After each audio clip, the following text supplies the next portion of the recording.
Meaning of dipole. Dipole.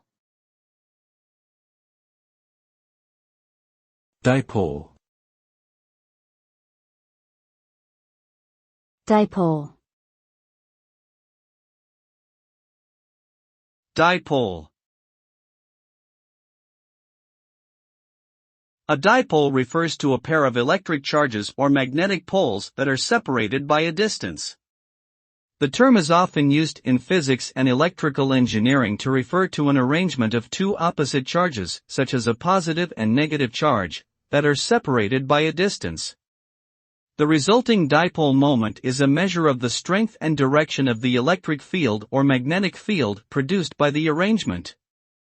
The dipole moment can be used to analyze a range of phenomena in electromagnetism and related fields, including polarization, induction, and radiation.